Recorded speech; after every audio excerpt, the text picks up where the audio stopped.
Last weekend was a really good weekend for our program. And before I get into the football part of it, just a big thank you to our students. I mean, how about that student crowd? 42, 33. And, if you throw our football team in there and the band and the cheerleaders and the dance squad, I mean, we probably were 85% of our student body there. And when we start the game and the coin flip goes and you look over at the student crowd, that's a goosebumper. It really is. That is such a great feeling to see that in our players and the energy that they bring. And, you could even see when our guys made plays over in that end, they always wanted to recognize the students. So I told Christian, score first, then celebrate with them. He had the order mixed up the one time. And, I also want to thank our fans. We had a sellout the first time in a while. And they have no idea what that means to our program. At the end of the third quarter, when they get up and cheer, and our players feel that energy and they feel that appreciation, it just does wonders for our program. And again, I just want to thank everyone. I mean, everybody's busy and they have things to do, and the fact that we had so many students and so many of our alumni and fans and people back for homecoming that prioritized our football game as part of their homecoming weekend. Every one of our players and coaches really, really appreciates it. It means a lot to us. And we have one home game left, and we're hoping we can get that same type of support because it means the world to us. Kind of getting back to football, Duke was a really good win for us. Anytime you can win a Big Four game against an in-state rival, again, I thought our offense continues to play at a high level. The only thing I was upset about was the turnover late in the game. We've been doing a good job not turning it over, and I don't care who's in there. We don't want to turn the ball over. And again, our Sam played well, and the O-line and the receivers, and it was good to see Jamal Banks and Keyshawn Williams and Donald Stewart, some of the depth that we've been building, and we felt good about those guys, but to see them get out there on that stage and make plays was really encouraging. And I'm really proud of our running backs. I think all three of those guys have bought into being unselfish, running back by committee. Christian Beal-Smith is such a great special teams player. And, I mean, he's covered how many kickoffs the last 2 weeks. And we couldn't do that if we didn't have three capable running backs. But I'm really proud of our defense, our defensive staff, our defensive players. Last week after the Army game was not an easy week. And I think they started feeling the weight of, are we living up to our end of this bargain? And, I think if you look back, and certainly the Virginia game and the Florida State game and a lot of the early games, but it had been a couple of weeks since we played up to the standard we want to. And, again, Duke was averaging 471 yards a game, and they were averaging 202 on the ground. And I mean, I shared it last week, but that quarterback, running back, receivers, O-linemen, I mean, those are guys that we really wanted and we really tried to recruit, and they're good players.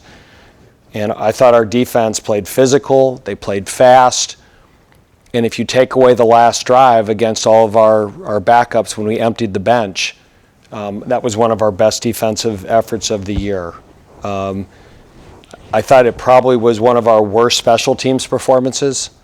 And not just because Nick Skiba, missed a kick, which was very uncharacteristic, but, I thought our punt return unit played really poorly. Taylor Marin made a really bad decision catching the ball on the 2-yard line. We had a block in the back on a punt return. We had a hold on a punt return. We had a snap that we had 10 players on the field. Our kickoff coverage was excellent. We really didn't return many kickoffs, but just was really not happy with how our punt return unit. I thought that unit really let us down, and we got to get that cleaned up. And then finally, a big thank you to Bob McCreary. So as we continue to try to build the program, I don't think there's one aspect of anything we do that we're ever satisfied with. and what Bob McCreary did and the generosity of continuing to make our program better. And that helps us function, that helps us recruit. He's just so many people, but for football, just what he and Ben Sutton have done to help elevate our program. And there's a lot of other guys, and there's too many to mention, but those two have certainly been incredibly generous, and Bob has now given, I think, $55 million to football facilities.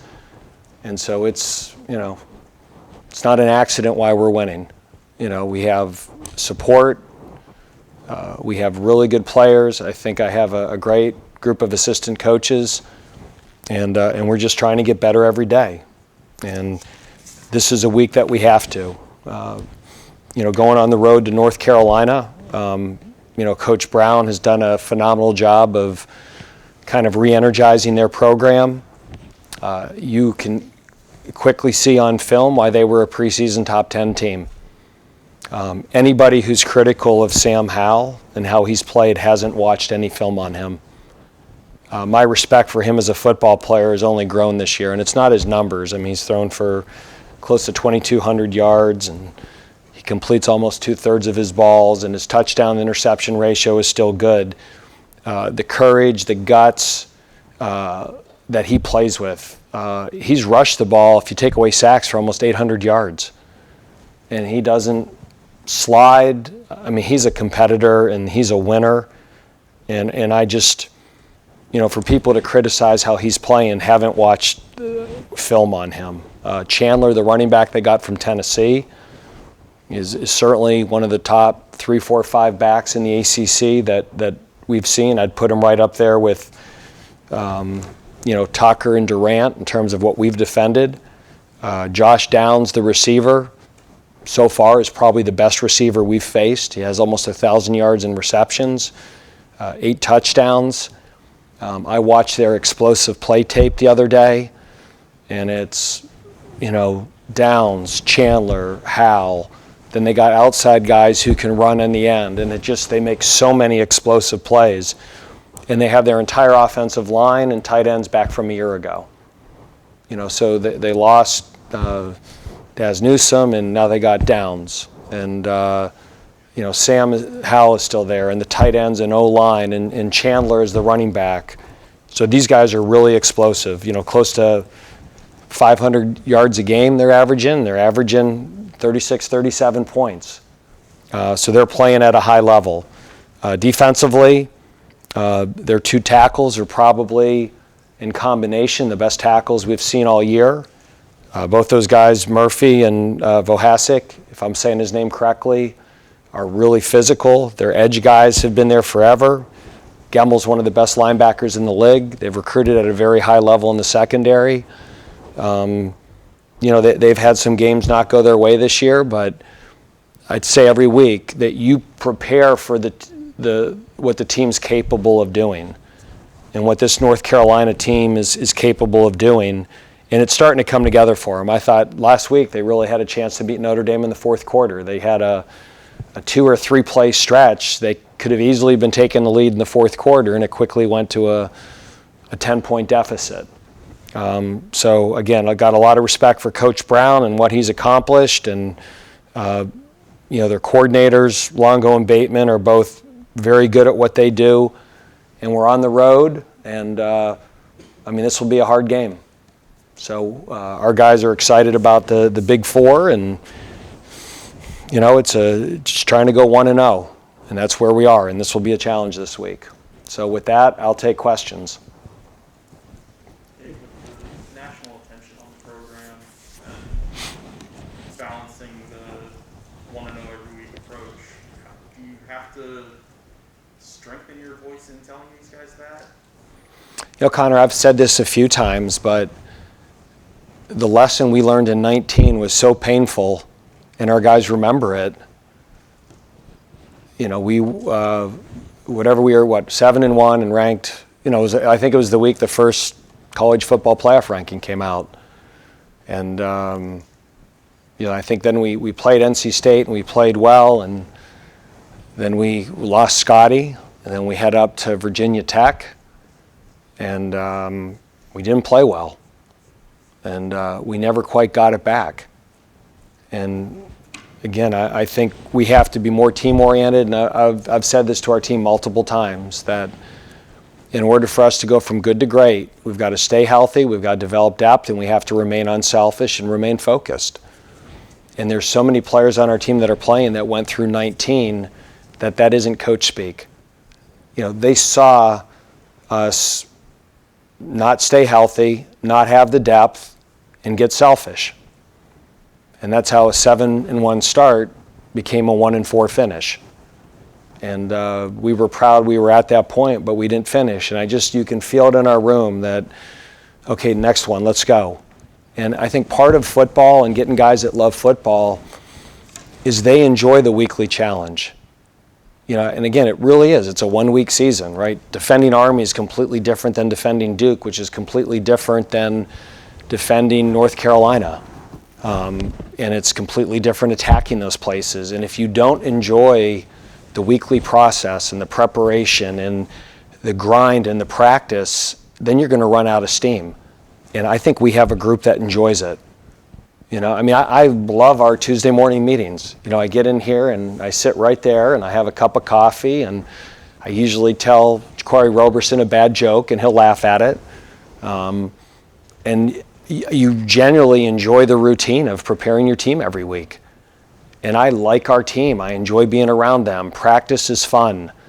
It's competitive. They enjoy doing it. And, you know, I'd like to think that we are where we are because of that, that we're not doing things that way because of where we are.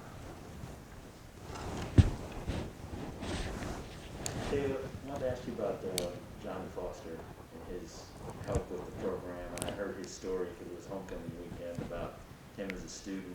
What has he brought? I think you've been there for some of these guys. I mean, what do you like about him? I love Johnny. He's just the best. He really is. He is. I mean, he flies himself down here. He's got a charter airline business up in Baltimore, and he was an equipment manager here as a student, then was an equipment manager for the Baltimore Colts. And when they moved in Indianapolis, he stayed in Baltimore and has this charter plane business. So he flies himself down every weekend to help clean up our locker room and be a volunteer equipment manager. And he comes in every week after the game when he's picking up wet towels and thanks me for letting him be a part of it. I'm like, you're thanking me? Look what you do for us. He's just such a wonderful, again, he epitomizes, he's unselfish. He loves Wake Forest football. He's got such great friends. And he's one of those people like a Bill Faircloth that would just be irreplaceable.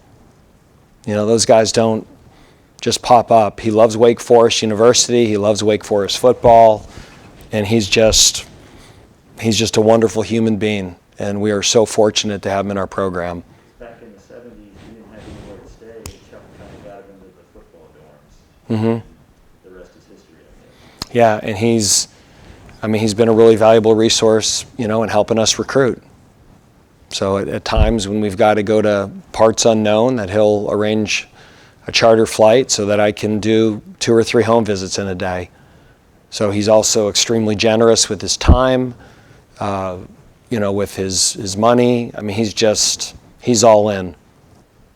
I love him. Just a great, great man. Coach, what's it like for you to see specifically this group, so many senior players, put the good to great phrase into practice and make all this history with the program? You know, we don't feel like our work is done. And the shame of it is when you're in the middle of it, you probably don't enjoy it as much as you can because you're worried if you enjoy it, you'll become complacent. I'm really proud of them, but we want to do more. And so I don't know if you ever hit the pause button and relax and say, okay, let's now enjoy this, because the second you win Duke, you're like, okay, now we got Carolina.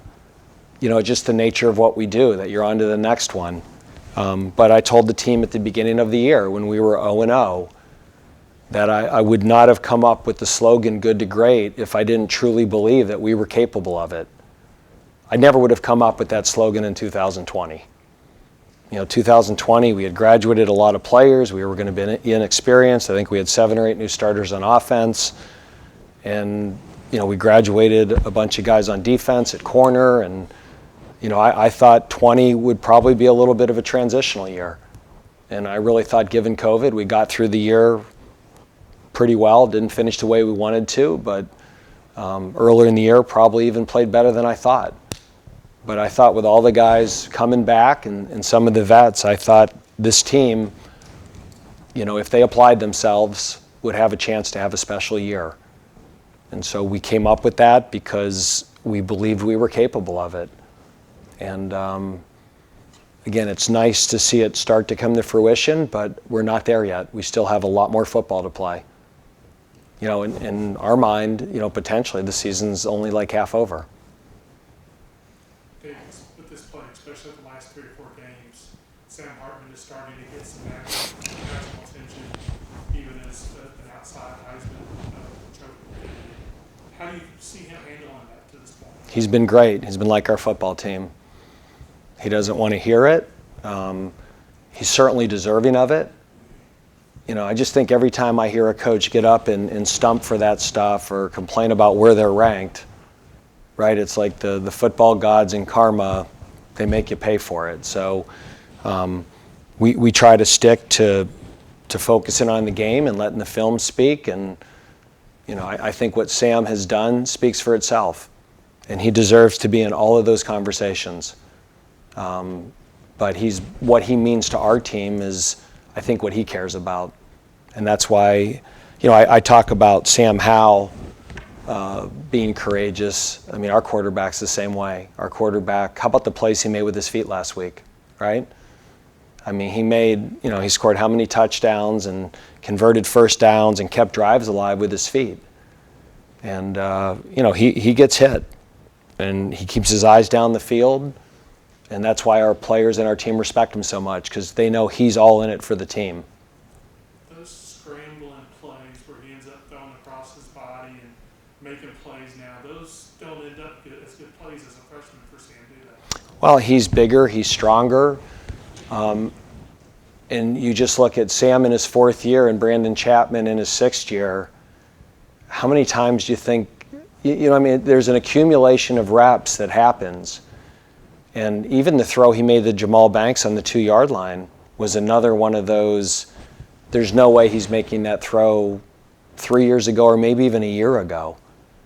That when you're strong as a quarterback and you're strong through your hips and strong in your legs, and you then develop the ability to make off-balance throws. There's a lot of quarterbacks that can sit back there and be balanced and have time that can make good throws. The good quarterbacks have the ability to get themselves in awkward positions and still make accurate throws. And if you say, okay, where has Sam advanced? I mean, he was always good when he was clean. But his ability to throw on the run, to make plays with his feet, to throw off-balance throws on all different platforms is really where he's improved. And he's worked hard at it. That's not an accident. Like, all those throws, you practice those. You work on those. They just don't happen in a game. The role that he's on right now comparable to the one that John was on for the second half of 17? Oh, I mean, that was what, 4 seasons ago? So, I mean, John played really well in 17, Jamie played really well in 19, and Sam is playing really well in 21. To compare them, I think they're different types of quarterbacks, but certainly John and Sam have those similar characteristics of their work ethic, their leadership, their courage, their desire to get better every week, the discipline to prepare the same every week. I mean, Sam, I can't tell you how early in the morning he's in here watching film and studying the practice before it happens, because he wants to be perfect at practice. He wants everybody to know he knows everything going on. And John was the same way. Dave, you kind of touched on it, but just his decision-making and pocket awareness, how much that's improved since just last year? Well, I mean, he's improved, but we've also improved around him, right? I think the offensive line is playing better than a year ago. So, I mean, is Sam more aware? Yes, but he's probably got, 2, 3, 5/10 of a second more than he had a year ago. We're better at receiver. right? Those guys are probably getting open more. We have more depth at running back. All those things play into it. It's never just one person. But I think we've elevated around him, and then he's elevated. And you put those things together, and you get a pretty consistent group. Can you talk about the focus of this team? And I know you have your messaging to the team. Was there an early moment where you maybe realized that the focus level of this team was maybe something a little higher? Well, after we were 4-0, we had a couple guys like miss a class or two and late for a study hall, and I was worried we were losing it. And we just said, guys, this is what happened in 19. We're not putting up with it. And our leadership we self-corrected. It's human nature, right? I think it's human nature that, when you write a long article or you beat a deadline, what do? Yeah, you relax, right? I just think it's human nature. You write a long-term paper, you finish a big important business meeting. I mean, human nature is when you accomplish something, you then want to relax. And the football season doesn't allow you to do that. And so I think it's human nature that, you get off to a good start and you start feeling good about yourself and you relax, and that's when you get beat. And we caught some things that were happening off the field, and some of those things that happen off the field usually carry to the field, and I thought we addressed it, handled it. Our leadership stepped up, and we've really been good the last 4 or 5 weeks since then. So, we'll see if we can carry it through. So you're only as good as your last game. Dave, when Grove won it 15 years ago, obviously big time here, did you use that in recruiting that, hey, it can be done at Wake Forest? And maybe not right away when you took over, but is that something down the line that can be done here? I mean, I've said it many times. Jim Grove was part of the reason that, to me, this job was so attractive when it opened. That I think Jim Grove gave everybody hope here that Wake Forest could win. And so, he took it to a level, and, it wasn't sustained. And, probably because he got that level, and I don't know, if then you got to keep feeding this thing, right? I mean, in college football, you can make advancements, but the bar keeps moving. And whether it's facilities or staff size or nutrition or whatever it is, like the bar to be great always gets moved. And if you're not willing to follow that bar, you're going to fall behind. And, I thought we were capable of winning here. And my concern was, once we won, was it sustainable? And I didn't think it would be sustainable unless there was a facility commitment. I've said it many times that when we got here, I think we said football was important, but we really had no proof of it. And that hurt us in recruiting. They fell in love with the school, the academics, the campus, proved football is important. And now we have that proof. When a recruit comes here, it's not, you're a great school, there's great academics, it's a great student-athlete experience, but we've changed the but to an and. And we have world-class facilities, and we're winning, and we go to bowl games, and we produce NFL players. And so you have this world-class personal attention degree that you can get here that is, the education here is different. I'm not saying better, but it's different than anywhere in the country. And there's great football. And I understand you did talk to Jim a little bit down when you got hired? Yeah, I did. I had lunch with him, and he was really gracious and kind of shared with me how he built it and then what he would have done differently once they won. Because there are some similarities, I think, between the red shirts and all. There's no other way to do it here. I mean, people say, well, you redshirt. Well, that's what you have to do here. I don't remember the last time that we stole a recruit from Clemson or Florida State. If we did, the recruit lied about their offer.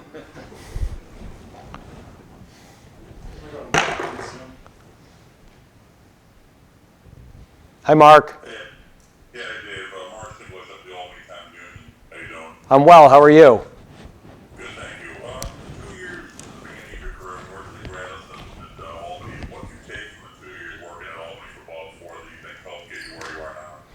I think with Bob, you learn the work ethic required to do this, how competitive it was, how important recruiting was, and Dr. Ford, Bob Ford's ethics and morals and the way he treated the student athletes was always beyond reproach. I mean, he was a tireless worker, but always ethical and student athlete centric. And he was just a great man to learn from. So, he gave me my first opportunity to be a college football coach, and I still have a guy on the staff that, so there were 7 of us that shared a house, and Dave Cohen was one of those 7. So Dave and I worked together as GAs on the Albany staff in 1989. Bob said he constantly busted your chops asking you with your Williams degree, why didn't you go down and work with the other Williams grads on Wall Street making $1 million? What did you tell him back then? Well, the funny thing was this. When he interviewed me, he's like, why do you want to coach football? You don't go to Williams to coach football. You go to Williams to go work on Wall Street. And the other guy interviewing me was a guy from Cortland. He said, now guys from Cortland, those are the guys that coach football. Well, the guy that went to Cortland that became a GA is now on Wall Street. So I don't know how good he was at forecasting careers. But I always viewed, he gave me a hard time about it, but I always viewed, the fact that I went to school there, that, there was lots of options to do what I wanted to do, and I wanted to coach college football. And that was 33 years ago. So this is my 33rd season, and my first 2 were under a great man and a great mentor and a super football coach in Dr. Ford. I think the world of him. Thank you. You're welcome. Anything else, guys? Who else is on here? Haley. Haley. Hi, I'm Haley. Haley, yeah, you got. If you're going to come here, you got to ask a question. Oh, yes. I have a question for you. I'm with the Mount Tabor High School growing, so I'll just say now. And I was wondering, how would you classify the player development of your upperclassmen? Have they developed better or differently than you expected? We have a plan for every player when they get here, and our program is big on player development. We always call ourselves a developmental program. So I'm really pleased with their development. And one of the shining examples of our player development is a Mount Tabor grad, Blake Whiteheart. So Blake's a great example that he come in here a few years ago. He got bigger, he got stronger, he learned our offense, and now he's playing at a really high level. So, Blake, who's a Winston-Salem native and a Mount Tabor grad, is a great example of how we develop players. We'll finish up with Lauren in the back. Thanks for joining us, Haley. Thank you so much. Yep, we'll see you next week, right? All right. That means no. Coach, I was just wondering, I've heard a lot of players in a variety of sports talk about playing with joy, and that is often characteristic of success in those players who have spoken those words. I'm wondering what you think maybe that intangible key is for your program, whether it be joy or something else. Well, I think there's no question that people who enjoy what they do probably do it better. Like, do you enjoy your job? Yeah, if you do, you're probably good at it. If you don't enjoy it, you're probably not going to be very good at it. And so, we've always wanted to make our locker room, our meeting rooms, the atmosphere here to be one that the players look forward to being here. And you hope that gets displayed with how they play. And I think when players play with effort, with emotion, that then they truly enjoy what they do. And I don't think it's different for any profession or any career or any sport or hobby or whatever you do, that if you don't enjoy it, you're probably not going to do it well. And I think that becomes really important that you recruit players who enjoy what they do. Anytime a player is doing it just because of the scholarship, it's never going to work out. And the tricky thing in recruiting is figure out who truly loves it and who just says they love it. Because we sometimes make mistakes. So all of our players will say they love it, but they don't all love it. And the guys that don't love it never develop and become the players they're capable of. But then you get a guy like Nick Anderson who loves it, and he exceeds every recruiting ranking. So we'll take a low FPI score and take Nick Anderson's. All right, thanks, everybody. All right, thank you.